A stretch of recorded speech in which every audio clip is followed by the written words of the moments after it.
August 16, 1977. Elvis Presley was found dead in his bathroom at Graceland. He was 42 years old. The autopsy said, heart attack.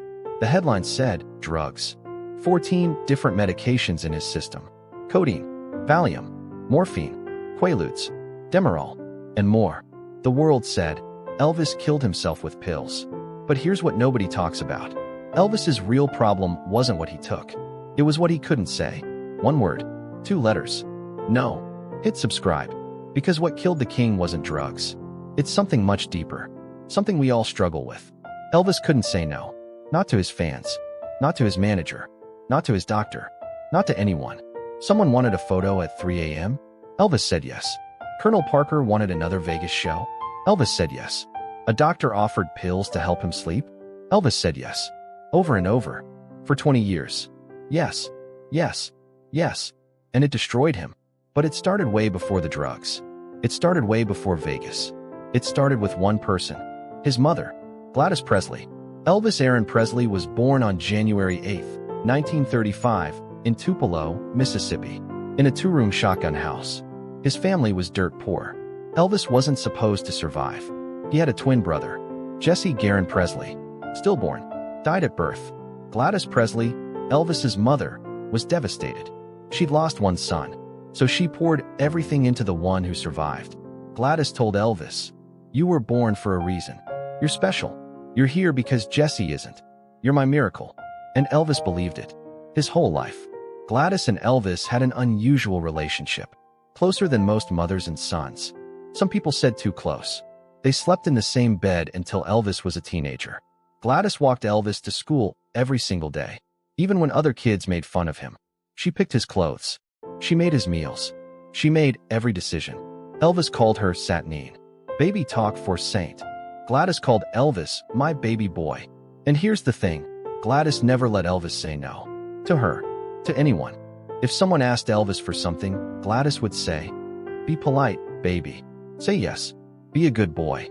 And Elvis did. Because disappointing mama was the worst thing he could imagine. When Elvis became famous, the pattern got worse. Heartbreak Hotel hit #1. Elvis was 21 years old. Suddenly, he was the biggest star in America. Fans wanted everything. Autographs, photos, a lock of hair, a kiss, anything. And Elvis gave it to them. Every time, his friends would say, "Elvis, you don't have to do this. You're exhausted. Just say no." Elvis would shake his head. "I can't. These people love me. I owe them." But it wasn't really about the fans. It was about what Gladys taught him. Never say no. Always be polite. Always say yes. Elvis got drafted into the U.S. Army. Elvis was at the peak of his career. He could have gotten out of it. Celebrities did it all the time. Medical exemptions. Special assignments. But Gladys told him, "Serve your country, baby. Do the right thing." So Elvis went. March 24, 1958. He was sent to Fort Hood, Texas. Then to Germany. Gladys was heartbroken. She couldn't handle being away from Elvis. Elvis called her every day, sometimes twice a day. But Gladys was falling apart. She started drinking. Heavily. Her liver was failing. Elvis begged the army to let him come home. They said no. August 14, 1958. Elvis got an emergency call. Gladys Presley had died. Liver failure. She was 46 years old. Elvis got emergency leave. He flew back to Memphis. When he saw his mother's body at the funeral home, he collapsed. He cried for 3 days straight. At her funeral on August 16th, Elvis threw himself on her coffin, screaming, "Mama, wake up. Please, Mama. Don't leave me." Security guards had to pull him off. People who knew Elvis said he never recovered. He was a child who lost his mother, and he never grew up. From that moment on, Elvis was looking for someone to replace Gladys, someone to make his decisions, someone to tell him yes or no. And that's when Colonel Tom Parker stepped in. Colonel Tom Parker, Elvis's manager, the man who made Elvis a superstar, and the man who controlled every decision Elvis made for the next 20 years. Parker wasn't even American. He was born Andreas Cornelis van Keijck in the Netherlands in 1909. He came to the U.S. illegally in the 1920s, changed his name, made up a military rank, called himself Colonel. He was a con man, a carnival barker, and he saw Elvis as a product, not a person. Parker became Elvis's manager in 1956. He negotiated Elvis's deals. booked his shows, controlled his money, and slowly, Parker became more than a manager. He became a father figure, the person Elvis turned to for every decision. Want to make a movie? Asked Parker. Want to tour Europe? Asked Parker. Want to fire me? Parker would say, "You can't. You owe me 50% of everything. Try it." And Elvis never did. Because saying no to Parker felt like saying no to a parent. And Elvis couldn't do that. Here's an example. The Beatles wanted to meet Elvis. 1965, they were in Los Angeles. They asked Parker to set up a meeting. Parker said yes. But he had one rule: no press, no photos, private meeting only. Why? Because Parker didn't want anyone else influencing Elvis. Not even the Beatles. The meeting happened at Elvis's house in Bel Air. The Beatles were nervous. They were meeting their idol. They talked, played music together, jammed on guitars. John Lennon later said, "Elvis was great, but Parker was controlling everything. He wouldn't let Elvis out of his sight." And that's how it was. For 20 years, Parker controlled Elvis, and Elvis let him. Elvis was in trouble. He'd spent the last 7 years making terrible movies. Girls, girls, girls, Clambake, Speedway, low-budget comedies, beach movies. Elvis hated them. His music career was dying. The Beatles and the Rolling Stones had taken over. Elvis was becoming irrelevant, and he knew it. So he decided to do something bold. A TV special, an intimate show, just Elvis and his guitar, back to his roots. The '68 comeback special. It was raw, powerful. Elvis in a black leather suit, singing his old songs. That's All Right, Heartbreak Hotel, Hound Dog. 50 million people watched. Critics called it the best performance of Elvis's career. Elvis was back, and for a moment, it seemed like he might take control. Fire Parker, tour the world, reinvent himself. But he didn't, because Parker had other plans. Parker booked Elvis at the International Hotel in Las Vegas. It was supposed to be a short residency, a few weeks, make some money, move on. But Parker negotiated a long-term deal. Elvis would perform in Vegas, over and over, same hotel, same stage, same show. Elvis didn't want to do it. He wanted to tour. He wanted to see the world. But Parker said, "Vegas is where the money is. Trust me." And Elvis said yes. For the next 7 years, Elvis performed 1,100 shows in Las Vegas. Same building, same city, never leaving. 1,100 shows. That's 157 shows a year. More than 3 shows a week. For 7 straight years. Here's what Elvis's life looked like in Vegas. Wake up at 4 p.m. Eat breakfast in bed. Watch TV for hours. Get ready. Perform at 8 p.m. Perform again at midnight. Back to the suite at 2 a.m. Stay up until 6 a.m. Take pills to sleep. Wake up. Do it again. Same building.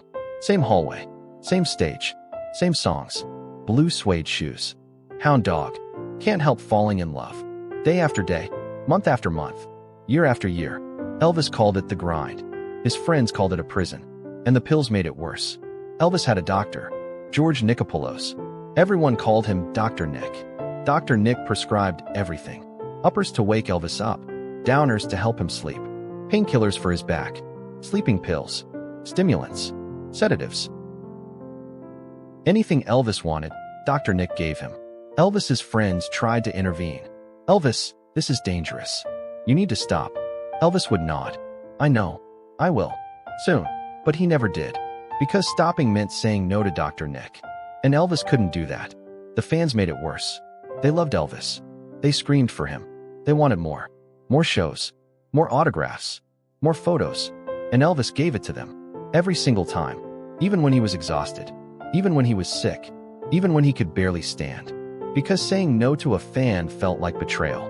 Here's a story from 1974. Elvis was performing in Vegas. Middle of a show.